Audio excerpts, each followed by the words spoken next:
चले जी, लेबर का टॉपिक हमने लास्ट क्लास में कंप्लीट कर लिया था। हम आगे बढ़ जाते हैं towards the new topic that is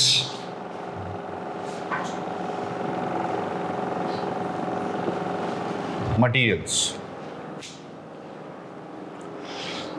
अच्छा देखिए, मटीरियल का एक छोटा सा नन्ना मुन्ना सा कॉन्सेप्ट हम पढ़कर आए हैं MA1 में। और MA1 में मटीरियल्स में हमने क्या पढ़ा था? अच्छा, MA1 में हमने मटीरियल्स में पढ़ा था कि दो चीज़ें कैलकुलेट करनी होती थी, that is cost of goods sold and value of closing inventory. हमने cost of goods sold calculate करना होता था और value of closing inventory calculate करनी होती थी। और कॉस्ट ऑफ गुड्स सोल्ड और value of closing inventory calculate करने के लिए हमें बेसिकली कितने मेथड्स दिए जाते थे? हमें 3 मेथड्स दिए जाते थे, that was FIFO, LIFO and एफको मेथड। सही ना? फीफो मेथड था, लीफो मेथड था और एफको मेथड दिया जाता था। और फिर हमने वो सारी कहानी पढ़ ली थी। अच्छा देखिए, वो चीज़ तो एज इट इज़ इसमें है मटीरियल के टॉपिक के अंदर, अभी उस पर फिलहाल बाद में बात करेंगे। लेकिन अब कहानी जो है ना वो डिफरेंट हो गई है। देखो, अब सबसे पहला जो डिसीजन मेकिंग हमें करना है ना वो ये है कि भाई अगर मुझे मटीरियल परचेज करना है तो मैं कितना मटीरियल परचेज करूं। फॉर एग्जाम्पल, मैंने हिसाब लगाया कि भाई आने वाले पूरे साल में मैं इतने यूनिट्स प्रोड्यूस करूंगा कि मुझे उन यूनिट्स को प्रोड्यूस करने के लिए 3 लाख केजी का मटीरियल चाहिए होगा। सही है? मुझे आने वाले साल में कितना मटीरियल चाहिए होगा मेरे भाई? मैंने कहा जी मुझे आने वाले साल में 3 लाख केजी का मटीरियल चाहिए होगा फॉर द प्रोडक्शन। तो मैंने कहा यार अच्छा एक काम, मुझे अब ये बताओ, एक बात जो मेनली मेरे जहन में है वो ये है कि अब ये 3 लाख केजी परचेस करने का तरीकाकार क्या होगा? क्या ये 3 लाख केजी मैं एक साथ परचेस कर लूं, पहली तारीख को जाऊं पूरे साल का 3 लाख केजी परचेस करके ले आऊं? पहला सवाल। अगर एक साथ ये 3 लाख केजी परचेस करके आ जाऊंगा तो पुत्र इसे रखूंगा कहां? क्योंकि मसला क्या है, देखो जब तुम इतनी ह्यूज क्वांटिटी परचेस करके आओगे तो सर तुम्हारा रिस्क का फैक्टर कितना बढ़ जाएगा। तुमने 3 लाख केजी रखा हुआ है वेयर हाउस में, चोरी हो सकता है, आग लग सकती है, तूफान आ सकता है, जलजला आ सकता है, कोई और दूसरी तबाही हो सकती है, तो सारा मटीरियल जल जाएगा। सारा मटीरियल जल गया तो तुम्हारे पैसे तो लग गए, तुम्हारी तो आंखें बाहर आ जाएंगी, डेले बाहर पड़े होंगे तुम्हारे। तो इसका मतलब ये है कि तुम्हें तो पूरा का पूरा एक तरीके से क्या हो रहा होगा मेरे भाई? तुम्हें तो पूरा का पूरा एक तरीके से नुकसान हो रहा होगा। तुम्हें फायदा थोड़ी हो रहा है, तुम्हें तो उल्टा नुकसान हो रहा होगा। तो इसका मतलब है कि ये चीज़ तो प्रैक्टिकली पॉसिबल नहीं है कि अगर तुम एक साथ पूरा मटेरियल खरीद लोगे तो सबसे मेन चीज़ तुम्हारे जहन में ये आएगी कि यार इतना ह्यूज मटेरियल मैं आखिरकार रखूंगा कहाँ, इतनी ह्यूज अमाउंट ऑफ मटेरियल को मैं आखिरकार कहाँ रखूंगा? तो ये मेरे लिए प्रैक्टिकली पॉसिबल नहीं हो पाएगा। ये एक सबसे बड़ा मसला है। और जो दूसरा इशू मेरे सामने आएगा ना, that is the issue of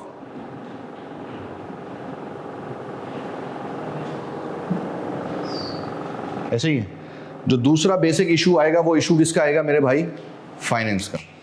sir labour से मैंने सप्लायर से 3 लाख केजी परचेज कर लिया, सप्लायर मुझे कितने टाइम का उधार दे देगा?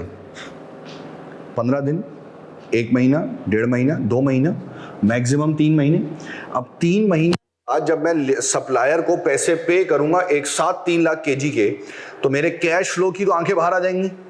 और अगर मैंने सारे पैसे सप्लायर को दे दिए तो फिर बाकी बिजनेस कैसे चलाऊंगा मेरे भाई? सैलरियां भी देनी है, बिल्स भी पे करने हैं, रेंट भी पे करना है, एक अलग मसले मसाइल है मेरी ज़िंदगी के अंदर। यार मैं ये सारे मसले मसाइल कैसे फुलफिल करूंगा? मैं ये सारे मसले मसाइल कैसे पे ऑफ करूंगा? तो मैंने कहा यार ये देखो यार, ये चीज़ें तो प्रैक्टिकली पॉसिबल नहीं है। सही ना? ये सारी चीज़ें तो मेरे लिए प्रैक्टिकली पॉसिबल नहीं है, ये मेरे लिए मुश्किल टास्क है, ये मेरे लिए करना मुश्किल काम है। तो उसने कहा कि फिर क्या करें? उसने कहा यार टोटे कर देते हैं, एक साथ नहीं खरीदते, टुकड़ों में परचेज कर लेते हैं, 15-15 दिन का मटेरियल परचेज कर लेते हैं, 20-20 दिन का मटेरियल परचेज कर लेते हैं। कि फॉर एग्जांपल अगर 20 दिन में मुझे चाहिए 25,000 केजी, तो 25,000 का केजी खरीदा, काम करना शुरू किया, जब वो 25,000 केजी खत्म होने वाला होगा तो नया 25,000 परचेज कर लेंगे, फिर खत्म होने वाला होगा तो नया 25,000 परचेज कर लेंगे। और ये सिचुएशन, ये साइकिल इसी तरीके से आगे क्या रहेगी मेरे भाई? ये साइकिल इसी तरीके से आगे कंटिन्यू रहेगी, उसमें कुछ और चेंजेस करने की ज़रूरत दरपेश नहीं होगी। सही ना? ये साइकिल फिर इसी तरीके से रहेगी, उसमें कोई और चीज़ें करने की ज़रूरत दरपेश नहीं होगी, हमें और कुछ नहीं करना होगा। तो ये सिचुएशन आप याद रखें कि पर्टिकुलरली फिर आपको कोई और काम करने की ज़रूरत नहीं है, फिर सिचुएशन इसी तरीके से चलेगी। तो मेरे जहन में ये सवाल आया कि एक ऑर्डर में कितने यूनिट्स खरीदने चाहिए। तो उसने कहा देखें एक ऑर्डर में कितने यूनिट्स खरीदने पर कंपनी को फायदा होगा ना, उसके लिए हम एक कॉन्सेप्ट यूज करते हैं जिसे हम नाम देते हैं economic order quantity, that is EOQ। एक कॉन्सेप्ट आता है जिसे हम बेसिकली किसका नाम देते हैं, एक कॉन्सेप्ट आता है जिसे हम बेसिकली नाम देते हैं EOQ का, that is economic order quantity. और इस EOQ के अंदर यानी कि इकोनॉमिक ऑर्डर क्वांटिटी के अंदर हम क्या कैलकुलेट करते हैं, असल में इकोनॉमिक ऑर्डर क्वांटिटी मुझे कैलकुलेट करके बताता है number of units purchased in an order to get the maximum benefit।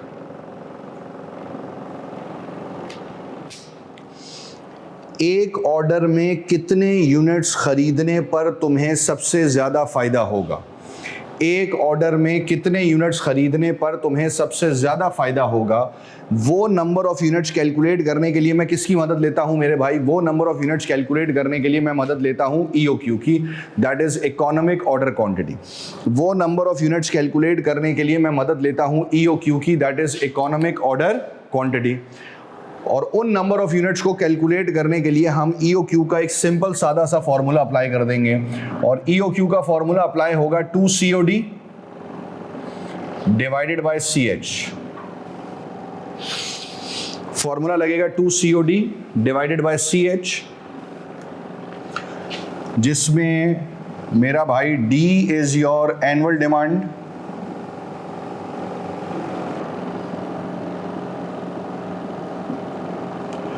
CO is your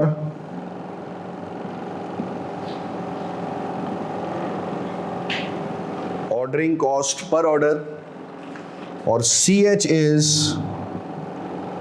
holding cost per unit per annum।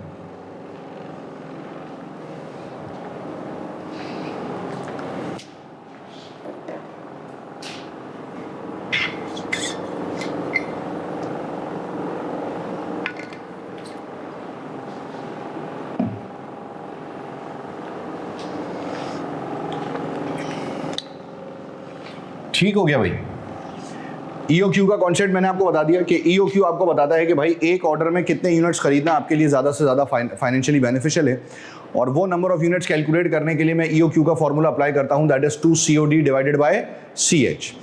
D is your annual demand, CO is your ordering cost per order, and CH is holding cost per unit per annum। सवाल में सारा data given होगा, फॉर्मूले में apply करेंगे, answer calculate करेंगे, जिंदगी में और कुछ करने की ज़रूरत दरपेश नहीं होगी। सारा डेटा गिवन है, फॉर्मूले में अप्लाई करके आंसर कैलकुलेट कर लेंगे, और कुछ करने की ज़रूरत दरपेश नहीं होगी, बाकी अल्लाह खैर करेगा। क्या ये बात क्लियर है यहाँ तक? कोई मसाइल, कोई सवाल? तो ज़रा एक क्वेश्चन लिख लेंगे अपने पास।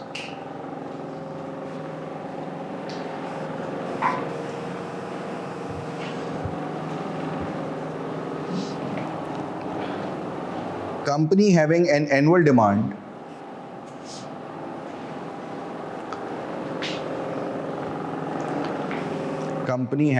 annual demand of 120,000 units, 1,20,000,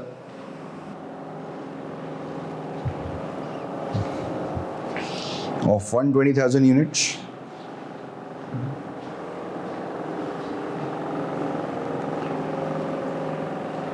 full stop। Ordering cost is $300 per order. Ordering cost is $300 per order, and holding cost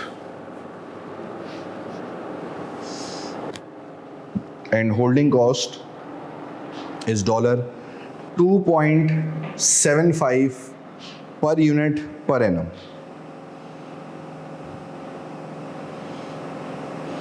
$2.75 per unit per annum। Calculate the EOQ।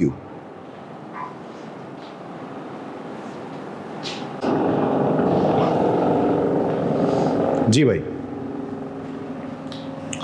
Demand कितनी थी?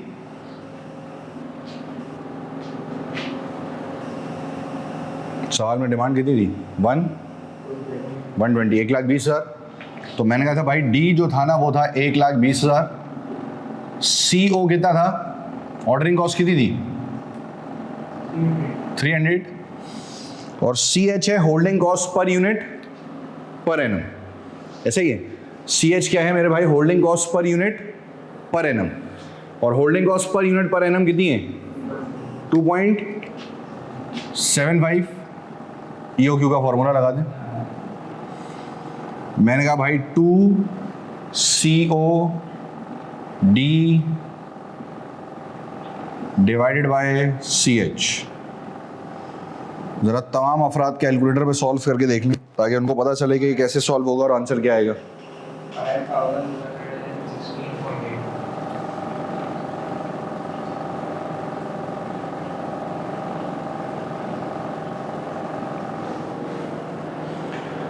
सही है ना? आंसर आ रहा है 5116.8। तो मैंने उसको राउंड ऑफ कर लिया 5117। यानी कि आप ये समझ लें कि EOQ का जो फाइनल आंसर है ना, वो final answer basically round off हो जाएगा to the nearest whole number. EOQ का जो फाइनल आंसर है वो फाइनल आंसर जो है ना वो राउंड ऑफ हो जाएगा to the nearest whole number. कुछ और आ रहा है?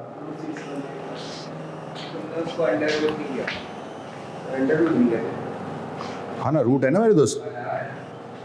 अबे इतना बड़ा रूट बनाया मैंने, बड़ा जालिम किस्म का। तू बोला रूट करना है।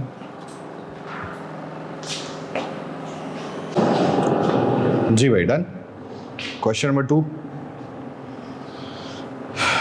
आंसर बता दें। 4629। ठीक हो गया मेरे भाई?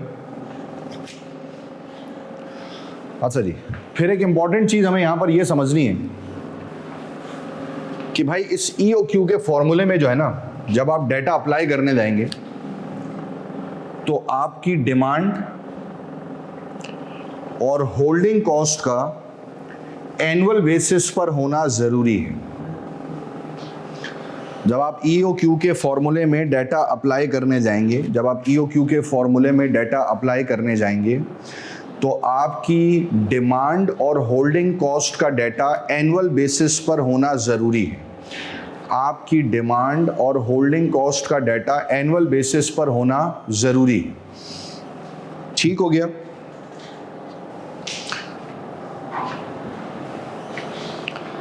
और अगर तो ये दोनों चीज़ें एनुअल बेसिस पर है, यानी कि डिमांड भी एनुअल बेसिस पर है और होल्डिंग कॉस्ट भी एनुअल बेसिस पर है,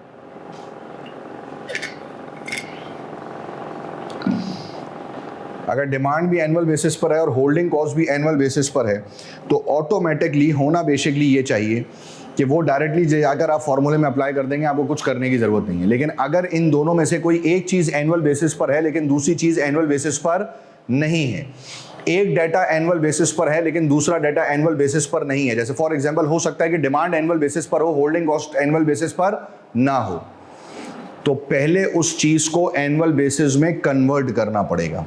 पहले आप उस डाटा को एनुअल बेसिस में कन्वर्ट करेंगे, फिर ले जाकर वो फॉर्मूले में अप्लाई किया जा रहा होगा। पहले आप उसे एनुअल बेसिस में कन्वर्ट करेंगे, फिर उसे ले जाकर फॉर्मूले में अप्लाई किया जा रहा होगा। Vice versa, holding cost annual basis पर है, डिमांड एनुअल बेसिस पर नहीं है, तो पहले आप डिमांड को एनुअल बेसिस में कन्वर्ट करेंगे और फिर ले जाकर उसे फॉर्मूले में अप्लाई करेंगे।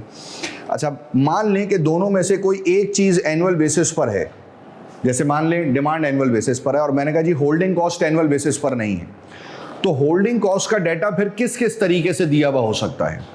देखिए, फिर ये पॉसिबल है कि मुझे होल्डिंग कॉस्ट का डाटा दिया हुआ हो पर डे के हिसाब से, या फिर मुझे गिवन हो पर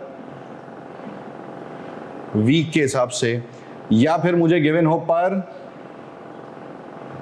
मंथ के हिसाब से, या फिर मुझे गिवन होगा पर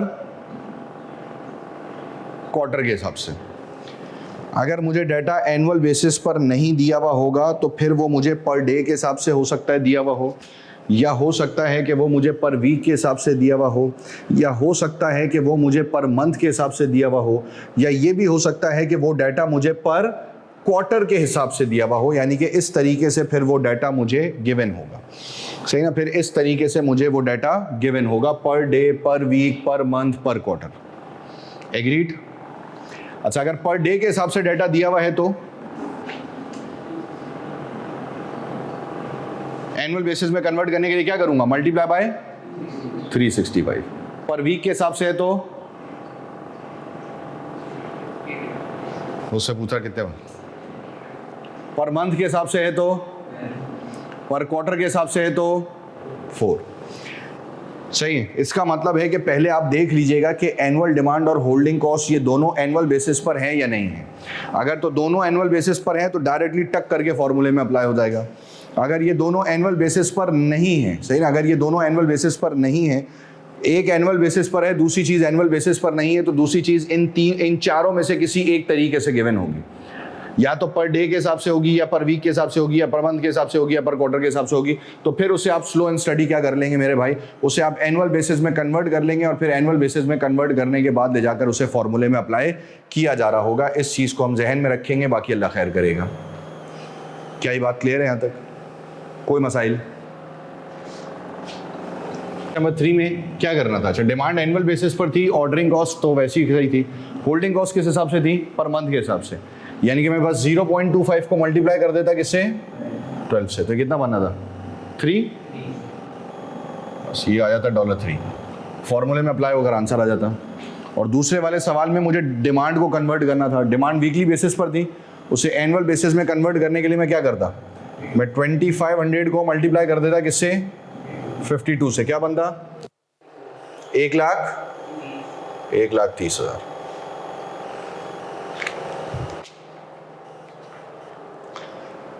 ठीक हो गया, तो डिमांड आ जाती 1,30,000 से।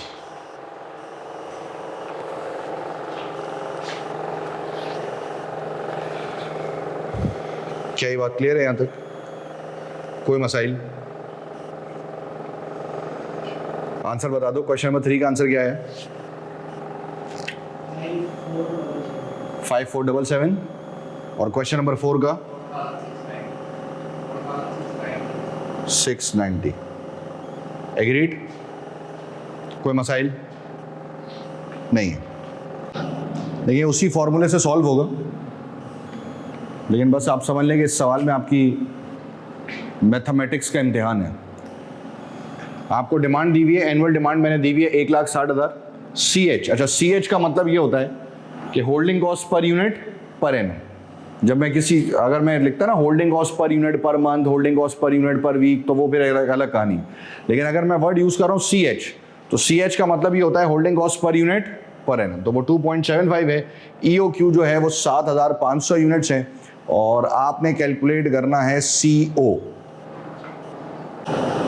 लगाएं जरा मैथमेटिक्स के रूल।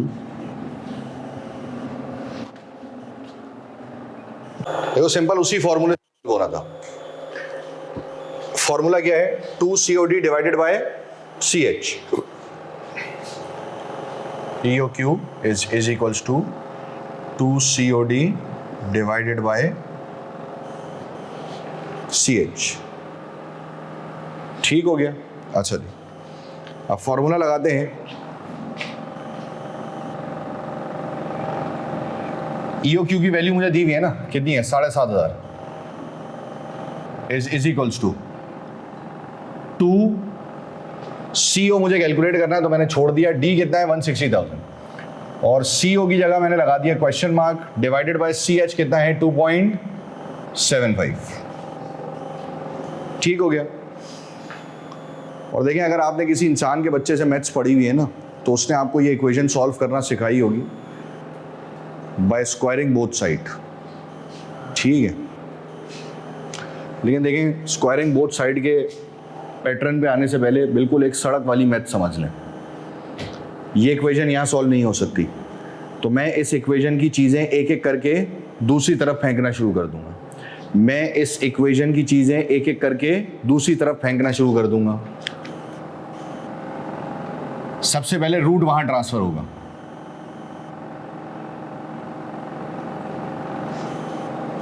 और ये वहाँ जाकर ट्रांसफ़र होकर क्या हो जाएगा मेरे भाई, ये स्क्वायर हो जाएगा, तो it will be 7500 square.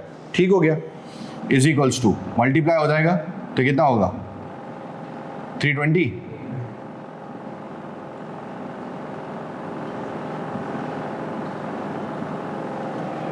Divided by 2.75।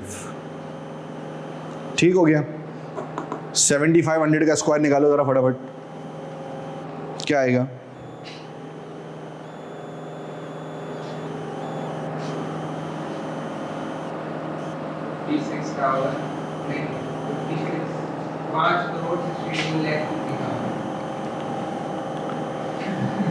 Five six 250 फिर 000। सही है, is equals to 320,000 multiply by question mark divided by 2.75। 2.75 यहां पर डिवाइड हो रहा है, दूसरी तरफ जाकर मल्टीप्लाई हो जाएगा, और 320,000 यहां पर मल्टीप्लाई हो रहा है, दूसरी तरफ जाकर डिवाइड हो जाएगा। तो इक्वेशन बनेगी CO is equals to 56250 multiply by 2.75 divided by 320,000। Done, 690। यही आ रहा है भाई, जल्दी जल्दी कर लो।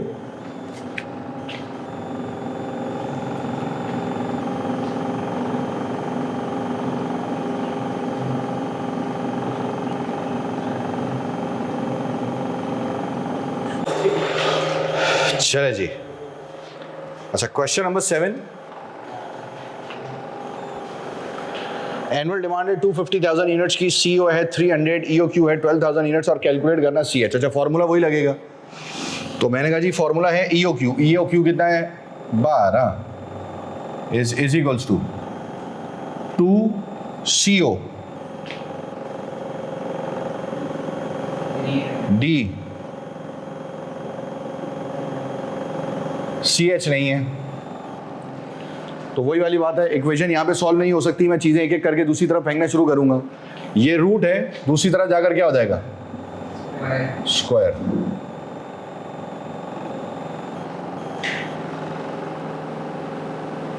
हो गया, ये मल्टीप्लाई हो जाएगा, जरा मल्टीप्लाई करके बताओ क्या आएगा। 2 मल्टीप्लाई बाय 300 मल्टीप्लाई बाय 250,000, 150 के बाद 0 बता दे भाई, तो वो भी जो है ना एक अलग कैटेगरी का बना हुआ है। ठीक है, अब हम क्या ले लेंगे 12,000 का स्क्वायर। 12,000 का स्क्वायर बताओ कितना हो जाएगा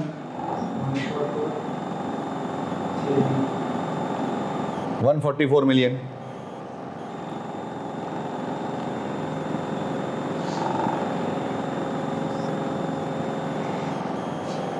देखो ये वहां ट्रांसफर नहीं हो सकता, डिनोमिनेटर जाता है, यानी कि ये यहां डिवाइड हो रहा था, दूसरी तरफ जाकर मल्टीप्लाई, और फिर ये वापस यहां कर क्या हो जाएगा डिवाइड हो जाएगा। तो इसका मतलब है कि इसका कुछ इक्वेशन यूं बन जाएगी, CH is equals to 150 million divided by 144 million. क्या आएगा 1.0। सही कैसे हो? ये वैसे ही हुआ जैसे अभी किया। हाँ ना मेरे दोस्त, आप देखो ना, आप न्यूमिनेटर नहीं ट्रांसफर करते, मैथमेटिकल रूल्स के मुताबिक आप सबसे पहले डिनोमिनेटर ट्रांसफर करते हैं। ये यहाँ डिवाइड था, CH यहाँ डिवाइड हो रहा था, दूसरी तरफ जाकर क्या हो जाएगा इससे मल्टीप्लाई हो जाएगा, लेकिन CH की वैल्यू नहीं थी ना, तो अब मैं इस वैल्यू को दूसरी तरफ लेकर आऊँगा। ये वैल्यू यहाँ पर CH से क्या हो रही थी, दूसरी तरफ जाकर क्या हो जाएगी डिवाइड हो जाएगी। चले जी, ऑर्डरिंग कॉस्ट। अच्छा देखिए, अभी हमने फिलहाल ये पढ़ा कि CO हमारा बेसिकली क्या होता है, CO हमारी होती है ऑर्डरिंग कॉस्ट, जो कि हम अमाउंट लेकर चल रहे थे और उसको फॉर्मूले में अप्लाई करके आंसर निकाल लेते। लेकिन सवाल ये उठता है कि इस ऑर्डरिंग कॉस्ट में क्या क्या चीज़ें शामिल होती हैं। देखिए नॉर्मली अगर आप आज की तारीख में समझे ना, तो ऑर्डरिंग कॉस्ट में सिर्फ एक ही कॉस्ट होती है, जिसे आप नाम देते हैं किसका, ट्रांसपोर्टेशन कॉस्ट का। सही है। ऑर्डरिंग कॉस्ट में सिर्फ एक कॉस्ट शामिल होती है जिसे हम बेसिकली किसका नाम देते हैं मेरे भाई, जिसे हम बेसिकली नाम देते हैं ट्रांसपोर्टेशन कॉस्ट का।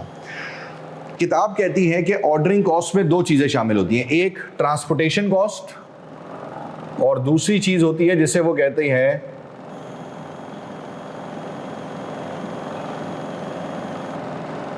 Other ordering cost. चाहिए ना, एक चीज होती है ट्रांसपोर्टेशन कॉस्ट और दूसरी चीज होती है अदर ऑर्डरिंग कॉस्ट। ये दो चीज़ें जो है ना वो बेसिकली क्या कर रही होती हैं, ये दो चीज़ें बेसिकली एग्जिस्ट कर रही होती हैं। अच्छा, ट्रांसपोर्टेशन कॉस्ट तो आपको पता ही है ना, जिस चीज़ के ज़रिए आप बेसिकली मटेरियल लेकर आएंगे ना। भाई मैंने सप्लायर को ऑर्डर दिया है तो अब सप्लायर कंधे पे रख के तो मटेरियल लेकर नहीं आएगा। अब जाहिर सी बात है सप्लायर किसी ट्रक के ज़रिए, शेज़ोर के ज़रिए, ट्रॉलर के ज़रिए वो मटेरियल मुझे पहुंचाएगा। और ऑब्वियस सी बात है कि जो ट्रांसपोर्टेशन हम यूज़ करेंगे वो हमसे क्या चार्ज करेगा मेरे भाई, पैसे चार्ज कर रहा होगा। अच्छा, वैसे नॉर्मली अब देखें, अब ये तो जो है ना वो सप्लायर और परचेज़र यानी कि सेलर और परचेज़र की ना आपस की नेगोशिएशन होती है कि ट्रांसपोर्टेशन कॉस्ट कौन भरेगा। नॉर्मली ट्रांसपोर्टेशन कॉस्ट परचेज़र भरता है, जो खरीदने वाला होता है, सही ना। नॉर्मली जो आपकी ट्रांसपोर्टेशन कॉस्ट है वो कौन भरता है, वो परचेज़र भरता है, जो खरीदने वाला है वो ट्रांसपोर्टेशन कॉस्ट भरता है, दूसरा ट्रांसपोर्टेशन कॉस्ट नहीं भरता, यानी कि सेलर नहीं भरता। तो मेरे हिसाब से जब मैं एक ऑर्डर प्लेस करता हूँ ना, तो ऑर्डर आने की जो कॉस्ट है वो क्या होगी मेरे भाई, ट्रांसपोर्टेशन, जिसे हम किसका नाम देते हैं, ऑर्डरिंग कॉस्ट। और उसमें शामिल हो जाती है अदर ऑर्डरिंग कॉस्ट। अच्छा, अदर ऑर्डरिंग कॉस्ट में एक ज़माने में होता ये था, MA1 में पढ़कर आए हो तुम, एक होता था परचेज ऑर्डर, कि सप्लायर को परचेज ऑर्डर देना होता था ना, तो वो सप्लायर को वो जो परचेज ऑर्डर देते थे वो देते थे थ्रू कोरियर। सप्लायर को जो वो परचेज ऑर्डर देते थे वो किसके जरिए दिया जाता था, वो कोरियर के जरिए दिया जाता था। तो वो कोरियर की एक कॉस्ट होती थी, तो वो that cost of courier will be considered as your other ordering cost, जो कि अब आपको शायद 2023 में नजर ना आए, सही ना। अब इस सालों में, यानी कि अब आने वाले सालों में वो चीज़ नहीं, अब तो परचेज ऑर्डर किसके जरिए जाता है, ईमेल के जरिए जाती है। तो अगर आप आज की तारीख में देखें ना, तो आज की तारीख में ऑर्डरिंग कॉस्ट में सिर्फ एक चीज़ शामिल होती है जिसे हम बेसिकली किसका नाम देते हैं, जिसे हम ट्रांसपोर्टेशन कॉस्ट का नाम देते हैं, सही ना। उसके अंदर सिर्फ एक चीज़ शामिल होती है जिसे हम बेसिकली किसका नाम देते हैं, जिसे हम बेसिकली ट्रांसपोर्टेशन कॉस्ट का नाम दे रहे होते हैं। अच्छा, अब ये बताने का मकसद क्या है, देखो ये बताने का मकसद ये है कि कभी कभार सवाल में ना आपको डायरेक्टली ऑर्डरिंग कॉस्ट गिवन होती है। जैसे अब तक हमने जितने सवाल किए, 7 सवाल कर लिए ना हमने, उसमें से 2 सवालों में तो हमने ऑर्डरिंग कॉस्ट खुद कैलकुलेट की थी। उन 2 सवालों के अलावा जो 5 सवाल थे उसमें क्या था, आपको ऑर्डरिंग कॉस्ट सवाल में दी हुई थी। लेकिन कभी कभार ऐसी सिचुएशन होती है कि वो सवाल में जो है ना वो डायरेक्टली ऑर्डरिंग कॉस्ट नहीं देता, बल्कि वो ऑर्डरिंग कॉस्ट का ब्रेकअप दे देता है। यानी कि वो ट्रांसपोर्टेशन कॉस्ट अलग दे देगा और अदर ऑर्डरिंग कॉस्ट अलग दे देगा। ट्रांसपोर्टेशन कॉस्ट अलग दे देगा, अदर ऑर्डरिंग कॉस्ट अलग दे देगा, और इन दोनों कॉस्ट को अलग अलग करके पर्टिकुलरली क्या होगा, इन दोनों कॉस्ट को अलग अलग करके पर्टिकुलरली आपको इन दोनों को प्लस करना होगा। और प्लस करके आपके पास क्या आएगी, टोटल ऑर्डरिंग कॉस्ट, और फिर जाकर वो फॉर्मूले में अप्लाई हो रही होगी। इसका मतलब है कि सवाल को तसल्ली से पढ़कर देख लेना, सही ना। सवाल को तसल्ली से पढ़कर देख लेना ताकि सवाल भी तुम्हें तो थोड़ा सा देख के पढ़ ले।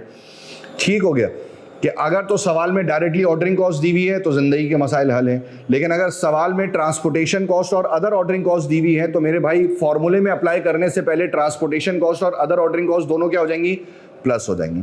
प्लस होकर फिर फॉर्मूले में अप्लाई होंगी और फिर उसकी मदद से हम EOQ कैलकुलेट कर रहे होंगे। बाकी अल्लाह खैर करेगा। क्या ये बात क्लियर है यहाँ तक?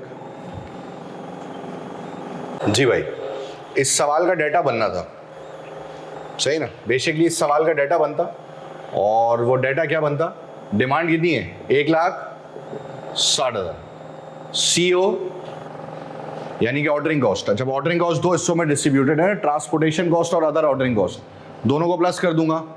75 + 40 ये कितना हो जाएगा, 115।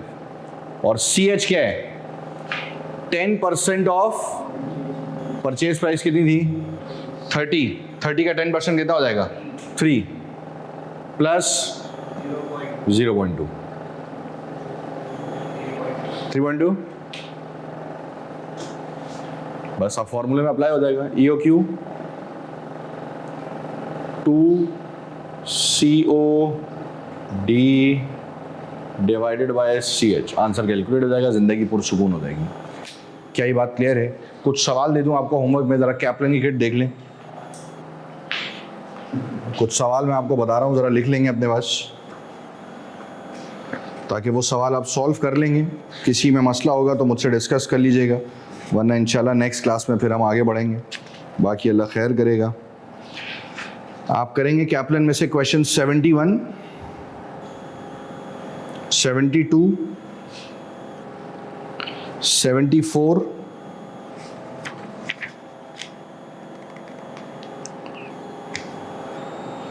80, 94।